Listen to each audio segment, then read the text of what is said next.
හදවතින්ම සුවානාගතයක් ගණිතීරුම් සාමාර්ථයක් ගන්න උත්සාහ ඔයාලා හැමදෙනෙක්ටම ඉතින් අද අපි කතා කරන්න යන්නේ ඔයා වීඩියෝ එක දැක විදිහටම 2025 සාමාන්‍ය පෙළ විභාගයට ආපු මෙන්න මේ කුලක ගැටලුව.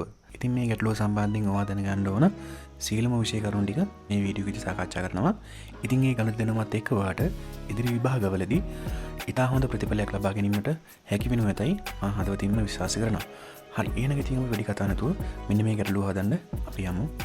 ඉතින් මේ ගැටලුව හදන්න මම අරියුලක් පෑන් 3ක් කරන් තියෙනවා, අරියුල 2ක් කරන් තියෙනවා, මකණයක් කරන් තියෙනවා, පටල එකක් කරන් තියෙනවා. ඉතින් මේ පෑන් 3ක් කරන් තියෙන්නේ හදිසියෙ හරි එක පෑනක් ලියුන්නේ නැති වුණොත් ඊගාව පෑනෙන් ලියන්න.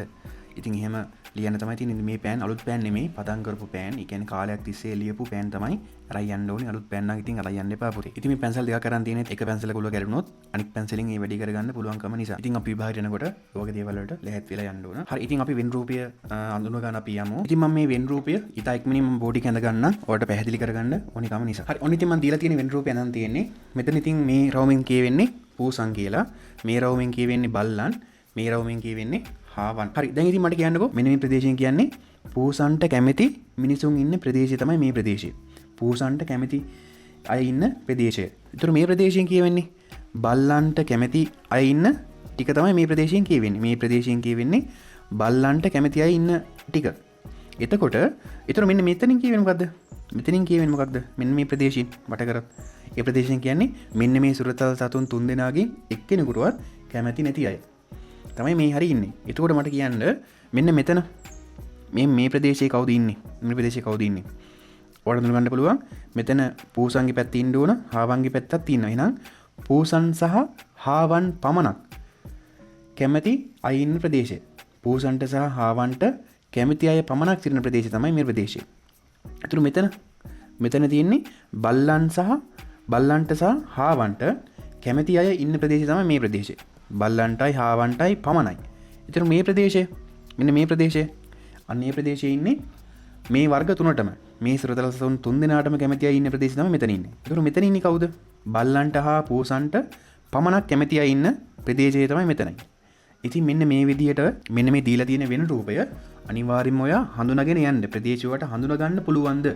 එහෙම වුණොත් තමයි ගානට ගියන් පස්සේ හිර වෙන්නේ නැතුව මග හදාගෙන යන්න පුළුවන් කමක් තියෙන්නේ. එහෙම නැති ඔයාට මේ වෙන රූපය අධ්‍යයනය කරන්නේ නැතුව ඔයාට ගියොත් ගානදී අනිවාර්යයෙන්ම හිර වෙනවා. මොකක් කෙනෙකුට මේ කියන්නේ කොතනද කියලාවත් හිතා ගන්න බැරි වෙනවා. ඒ නිසා ඔයා මේක හොඳට අධ්‍යයනය කරලා යන්න. ඉතින් මේක ලොකු දෙයක් නෙමෙයි. හරි දැන් ඉතින් අපි ගාන හදන්න යමු. අනිවාර්යයෙන්ම ඔයා විභාගෙදි කරන්න ඕන දෙයක් තමයි කොළ දුන්නට පස්සේ ඔයාට මේ විභාග කොළ දුන්නාන් පස්සේ ඔයා ගාව තියෙන හැම කොළයකම ඔයාගේ විභාග අංක ලියන්න. ඔයාගේ මේසෙ උඩ තියෙන හැම කොළයකම විභාග අංක ලියන්න. බය වෙන්න දෙයක් නැහැ. ඉතින් මම මෙතන ලියන්නම් අපේ අවුරුද්ද 20යි 25 20යි 25. ඉතින් මං ඉතින් කොළ දෙක වගේ දාන්නම් මට ඒ ඇති වෙයි කියලා මං හිතනවා 20යි 25 20යි 25. ඔයා මෙහෙම දානවද කොළ දෙක විතරද? නෑ. ඔයා හැම කොළයකම දාන්න ඕනි පැටවුනේ. හොඳද? දැන් ඊට පස්සේ මෙතන ප්‍රශ්නාංකය දාන්න ඕනි. ප්‍රශ්නාංකය දානකොට අපිට දාන්න තියෙන 12 වෙනි ප්‍රශ්නේ. අවසාන ප්‍රශ්නේ 12 වෙනි ප්‍රශ්නේ. ඉතින් මෙතන 1යි 12 කියලා දැම්මා. පිටු අංකය දාන්න ඕනි. ඉතින් ඔයා අර ලියන විදිහට දාන්න. දැන් මම මේක හදන්නේ පළවෙනියට නිසා මෙතන 0.1 කියලා දානවා. හරි අපි ඉතින් ගාන කියවලා හදන්න යමු. ඉතින් මේ ගානේ තියෙන තොරතුරු ඉස්සලා මේක අපි ලකුණු කරගමු. ඉස්සලා වෙන රූපේ දීලා තියෙන්නේ පේපරේ අපි ලකුණු කරගමු. හරි මිනිසුන් 120 දෙනෙකු. හරි එහෙම කියනකොට ඉතින් මෙන්න මේ සර්වත්‍ර කුලකේ දාගන්න ඕනේ. ඒ කියන්නේ මෙන්න මේ කොටුවේ උඩ දාගන්න තියෙන 120. දෙදෙනෙකු හාවන් බල්ලන් සහ පූසන් යන සුරතල් සතුන් අතරින් ඔවුන් කැමති සුරතල් සතුන් වර්ග පිළිබඳව රැස් කරගත් තොරතුරු නිරූපණය කිරීම සඳහා අඳින ලද අසම්පූර්ණ වෙන රූප සටහනක් පහත දැක්වේ. ඊට පස්සේ මෙන්න මේ තරු ලකුණු දාලා තියෙනවා. ඉතින් ඒ ටික අපි ලකුණු කරගන්න වෙනවා. බල්ලන් සහ පූසන් යන දෙවර්ගයට පමණක් කැමති සිසුන් සංඛ්‍යාව 20 කිලෝ. මේ ප්‍රදේශයේ අඳුර ගන්න පුළුවන්ද? බල්ලන් සහ පූසන් යන දෙවර්ගයට පමණක්. ඔන්න වචනේ බල්ලන් සහ පූසන් යන දෙවර්ගයට පමණක්. කොහෙද ඉන්නේ? බල්ල කොහෙද ඉන්නේ? පූස කොහෙද ඉන්නේ? පමණක් කොහෙද ඉන්නේ? එහෙනම් පමණක් කිව්වොත් මෙතන නේද? මෙතන තමයි ඔය කියන්නේ. ඉතින් මෙතන ඉඩමදී මට දාන්න. එහෙනම් මම මෙතන ඊතරයක් ගහලා 20 මම මේ විදියට දක්වනවා. හරි. ඔන්න ඒ 20. හරි. ඊට පස්සේ අපිට කියන්නේ හාවුන් බල්ලන් සහ පූසන් යන වර්ග තුනටම කැමති මිනිස්සු සංඛ්‍යාව 15 කිලෝ. එහෙනම් තුනම ඉන්නේ මේ මැද කොටස 15. පැහැදිලි නේද? මේ 20 දාගන්න මේ 15 දාගන්න. ඊට පස්සේ කියනවා දී ඇති වෙන රූපේ ඔබගේ උත්තර පත්‍රයට පිටපත් කර සපයා ඇති තොරතුරු එහි ඇතුළත් කරන්න. හරි. ඉතින් අපි මේ තොරතුරු ටික දාගමු. වෙන රූපේ මම මේ විදිහට ඇඳ ගන්නම් චුට්ටක් ඉන්න. අඩිවල අරගෙන ටිකක් ලොකුට අපි ඇඳ ගමු. ලොකුට ඇඳ ගන්න තරමට වාසි.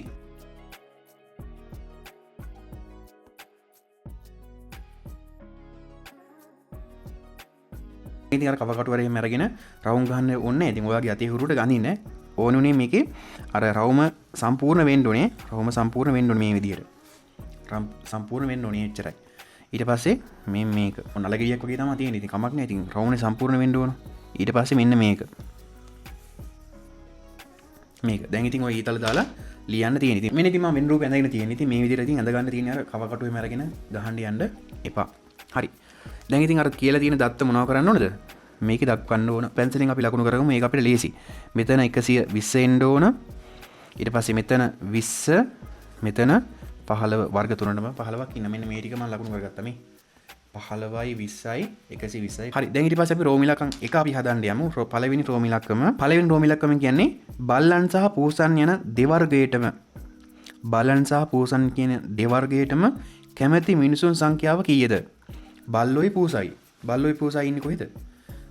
දෙවර්ගයටම. බල්ලොයි පූසයි ඉන්නේ මෙන්න බල්ලෝ මෙන්න පූසෝ. දෙවර්ගයටම කැමැති මිනිස්සු ඉන්නේ මෙන්න මේ ප්‍රදේශයේ. ඒ කියන්නේ මෙන්න මේ ස්ථානවල එකතුව. එහෙනම් මෙතන එන්න ඕන 15 ධන 20 මෙන්න මේ දෙකේ එකතුව. 20යි 15යි කිය එකතු වුණොත් 35යි. මෙන්න මේ විදිහට හදන විදිහක් දාන වෙනවා වඩා හොඳයි ඈ. එකයට එක ලියන්නේ මේක ඉතින් කෙලින් ලිව්වත් කමක් නැහැ. තරු ලකුණු දාලා ආපහු දත්ත දෙකක් දෙනවා.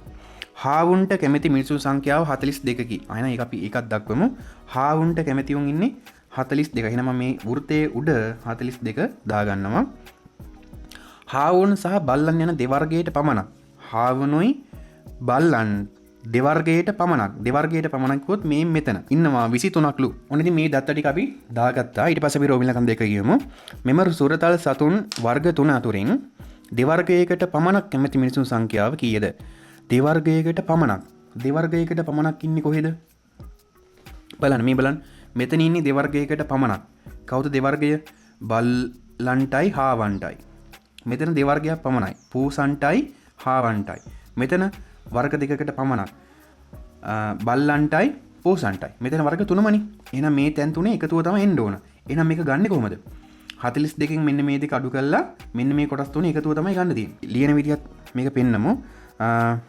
මේ දෙක තුනොත් එන්නේ 42කින් අඩු කරන්න ඕන මෙන්න මේ තැන් දෙක එකතුව 5යි 3යි 8යි 2යි 1යි 3යි 38යි ගොත් 4යි. ඔන්න ඉතින් මෙතන එනවා 4ක්. මේ මෙතන 4යි. දැන් ඊට පස්සේ ඉන්නේ මෙන්න මේ තැන්වල එකතුව ගන්න තියෙන. මේක ඉතින් ඉරිකැලි ගන්න බෑ. ඒක අවසාන උත්තරේ නෙමෙයිනේ. එහෙනම් මේකට ගන්න ඕන 23 එකතු වෙන්න ඕන, 20 එකතු වෙන්න ඕන, 4 එකතු වෙන්න ඕන. අන්න ඔය කොටස් වල එකතුව ගත්තාන් පස්සේ උත්තරේ හරි. 4යි 3යි 7යි මෙතන ඇවිල්ලා 47යි. රෝම ඉලක්කම් 3 කියන්නේ මෙම සුරතල් සතුන් වර්ග 3 අතුරින් එක් වර්ගයකට පමණක්. අන්න සුදු පුතේ එක් වර්ගයකට පමණක් කොහෙද ඉන්නේ? මෙතනයි මෙතනයි. දැන් ඔය කියව යනකොට රූපෙත් එක්ක සංසන්දනය කරන්නේ. මේ ගාන කියවලා ආපහු මේක බලන්න යන්න එපා. ගාන කියවනකොට මේකත් එක්ක සංසන්දනය කරන්න. එක් වර්ගයක් පමණක්. ඒ කියන්නේ මේ තැන් දෙක එකතුව නේද ඔය කියන්නේ. මේ තැන් දෙක එකතුව තමයි ඔය කියන්නේ කීයයි කියලාද? 52යි කියලා. මෙම සුරතල් සතුන් වර්ග 3න් එක් වර්ගයකටවත් කැමැති නැති මිනිසුන් සංඛ්‍යාව කීයද? ඒ කියන්නේ මෙන්න මෙතන තමයි අගය අහන්නේ. හරි. ඒක අපි හොයාගන්නේ කොහොමද? මේ බලන්න. මේ තැන් දෙක එකතුව දන්නා 52යි. මෙතන 52යි. මේ මුළු වෘත්තය දන්නවා 42යි කියලා. මෙතන 20 දීලා තිනවා. එහෙනම් ඕක අඩු කරගන්න තියෙන සුදුපති ඈ. ඕක අඩු කරගන්න තියෙන. හරි. එහෙනම් අපි මේක හදමු. අපි ඉස්සෙල්ලම මොනව කරගන්න ඕනද? මේ තැන් තුන එකතුව අපි හදාගමුකෝ. අපි මේ විදිහට ලියමු. 52 එන්න ඕන. ඇයි 52 එන්නේ? මේ තැන් දෙක එකතුව. ඊට පස්සේ 20 එන්න ඕන. 20 එන්න ඕන. ඊට පස්සේ 42 එන්න ඕන. මෙන්න මේකේ එකතුව හොයාගන්න බෑ. ඔන්න අපි එකතුව හොයාගමු. 2යි 2යි 4යි 5යි 4යි 9යි 9යි 2යි 11යි 114යි. දැන් තියෙන්නේ කොහොමද? මේ ඉන්නේ 114 මෙන්න මේ වර්ග තුනටම කැමති වුන්. එහෙනම් අකමැති වුන් හොයාගන්න කරන්න තියෙන්නේ 120න් අඩු කරන්න ඕන 114ක්. අඩු කරොත් කීයද? 6යි නේද? උත්තරේ 6යි. එහෙනම් මේකේ ඒ ගත්ත 6ත් මේකේ ලකුණු කරගන්න අපිට වටී දැන්. ඔන්න ඉතින් අවසාන උත්තරේ තුන්වෙනි එක. අපි රෝම 4 හදන්න යන්.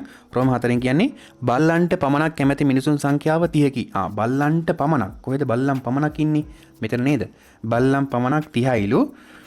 30කි. පූසන්ට කැමති මිනිසුන් සංඛ්‍යාව කීයද? පූසන්ට කැමති මිනිසුන් සංඛ්‍යාව කීයද? පූසන්ට කැමති. ඒ කියන්නේ මේ මුළු වෘත්තයේම එකතුව තමයි අහන්නේ. අපි එහෙනම් මොනා කරගන්න ඕනේද? 52කින් මේක අඩු කරගන්න ඕනේ. ඇයි මේ දෙක එකතුව 52යි කියලා කිව්වනේ. එහෙනම් 52කින් මේක අඩු කරොත් මෙතන මේ පූසන්ට පමණක් කැමති මිනිසුන් සංඛ්‍යාව එනවා. අපි එහෙනම් 52කින් 30ක් අඩු කරගමු. 52කින් 30ක් අඩු කරොත් එනවා උත්තරේ මෙතන එනවා 2 5න් 3ක් 2යි 22යි. ඔන්න මම මේක 22 ලකුණු කරගත්තා. දැන් අපිට තියෙන්නේ මේ කෝගෙම එකතුව ගන්න. කොහොමද ගන්න එකතුව? ඉරක් ගැහුවා. මේක නෙමෙයි අවසාන උත්තරේ. 22 එකතු වෙන්න ඕන. ඊට පස්සේ 20 එකතු වෙන්න ඕන. ඊට පස්සේ 15 එකතු වෙන්න ඕන. 4 එකතු වෙන්න ඕනේ. හරි නේද? 22 තියෙනවා, 20 තියෙනවා, 15 තියෙනවා, 4 තියෙනවා. ඉතින් මෙන්න මේ කොටස්වල එකතුව ගන්න තියෙන්නේ. හරි. එහෙනම් මෙතන එනවා 5යි 4යි 9යි 9යි 2යි 11යි 1 එකක් ඉතිරි 2 4 6 1යි. ඔන්න අවසාන උත්තරේ 61යි. ඔන්න ඉතින් අපි මේ ගාන හදලා ඉවරයි සුදුපතියේ. ඉතින් ওই විදිහට තමයි ගාන හදන්න තියෙන්නේ. ඉතින් ඔයාලට මෙන්න මේ විදිහට අර ක්‍රමෙත් එක්ක ලියනවා නම් වඩා හොඳයි කියලා මගේ මතය තියෙන්නේ. ක්‍රමෙත් එක්ක ලියනවා නම් වඩා හොඳයි. එක පිටුවකින් ගාන හදලා අවසන්. දැක්ක නේද? හරි දැන් ඉතින් අපි බලමු මේ මහන්සි වෙලා හදපු මේ ගානට ලකුණු හම්බ වෙන්නේ කොහොමද කියලා. මෙන්න මේ රූපයට ලකුණු 3ක් දීලා තියෙනවා. ඒ ලකුණු 3 හම්බ වෙන්නේ මෙහෙමයි. හොඳද? මෙන්න මේ අගයන් තියෙන්න ඕනේ. 120 තියෙන්න ඕන අනිවාර්යෙන්ම. ඊට පස්සේ තියෙන්න ඕනි 20. ඊට පස්සේ තියෙන්න ඕන 15. මෙන්න මේ අගයන් තුන තියෙනවා නම් ඔයාට වෙන් රූපය සඳහා තියෙන ලකුණු 3 හම්බ වෙනවා. ඊට පස්සේ පළවෙනි රෝම ඉලක්කමට ලකුණු එකක් දීලා තියෙනවා 35යි කියලා තියෙනවා. ඒක ලකුණක් දීලා තියෙනවා. රෝම ඉලක්කම් දෙකට ලකුණු දෙකක් දීලා තියෙනවා. ඒ කියන්නේ මේ හදන ක්‍රමෙත් එක්කම මේ 47 තියෙනවා නම් ලකුණු දෙකක් හම්බ වෙනවා. ඉතින් ඊට පස්සේ රෝම ඉලක්කම් 3 මෙන්න මේ හදන ක්‍රමෙත් එක්ක තියෙනවා නම් ලකුණු දෙකක් හම්බ වෙනවා. ඊට පස්සේ අවසාන උත්තරේ රෝම ඉලක්කම් 5 61යි කියලා උත්තරය අරන් තියෙනවා මේ විදිහට අවසාන උත්තරේ ලකුණු දෙකක් හම්බ වෙනවා. ඉතින් මේ අවුරුද්දේදී විතරක් හොඳද? මේ අවුරුද්දේදී විතරක් මෙන්න මේවා ලකුණු කරලා තියෙනවා නම් ඔයා එක සැරේම උත්තරේ 61යි කියලා ලියලා තියෙනවා මෙතන. හැබැයි ඔයා මේ 61 ගත්ත විදිය මේකේ මාක් කරලා තියෙනවා 22 20 4 15 ওই විදිහට මේකේ මාක් කරලා තියෙනවා නම් මෙන්න මේ ක්‍රමේ නැති වුණත් ඔයාලට ලකුණු හම්බ වෙනවා. ඉදිරි අවුරුදු වල විභාග ලියන්න අය ක්‍රමෙත් එක්ක ලියන්න පුළුවන් නම් වඩා හොඳයි. හරි. ඉතින් ওই විදිහට තමයි ලකුණු ටික හම්බ වෙන්නේ. ඉතින් මම හිතනවා ඔයාලට මේ ගැටලුවෙන් ඔයාගේ ඉදිරි විභාගවලදී හොඳ ලකුණක් ගන්න, හොඳ ගණිත ප්‍රතිඵලයක් ගන්න මේකෙන් ලැබෙන ගණිත මේ කරුණු ඒ සඳහා උපකාරී වේවි කියලා විශ්වාස කරනවා. ඉතින් ඒ සතුට තමයි මටත් තියෙන්නේ. ඉතින් ඔයාලට දැනෙන හැඟීමත් පහලින් කමෙන්ට් කරගෙන යන්න අමතක කරන්න එපා. ඉතින් මටත් මගේ channel එකට කරන උදව්වක් වශයෙන් ඔයාලට පුළුවන් නම් channel එක subscribe කරලා like එකකුත් දාලා දලතුන්ගේ පාරට set වෙන්න. ඉතින් අවසාන වශයෙන් ඔයාලට කියන්න තියෙන්නේ ඔයාලා හැමදෙනෙක්ටම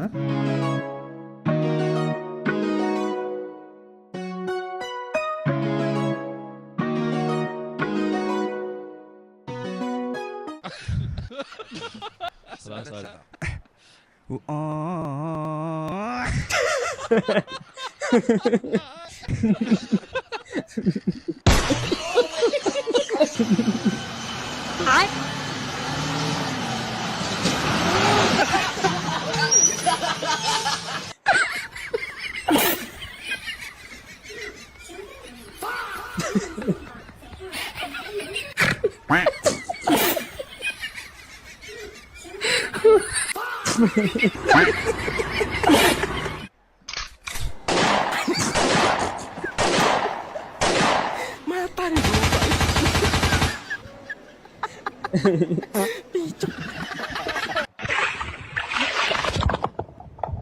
What?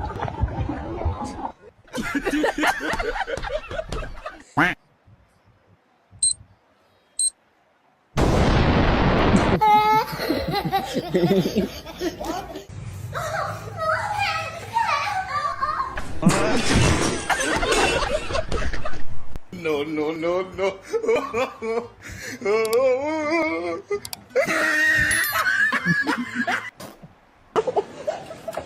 Mataríku, Pak. Cok, mata.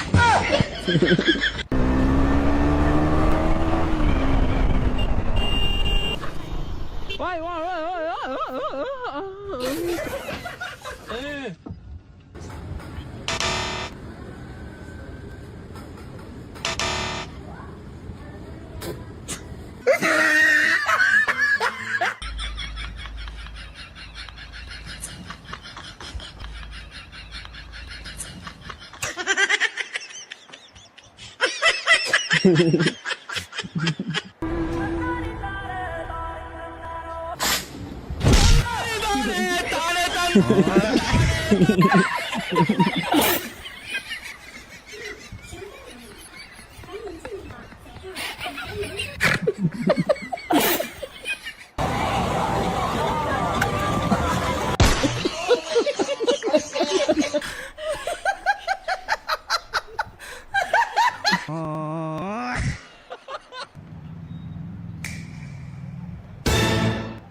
Mata nih gua. Cok. Mata nih gua, Pak. Depression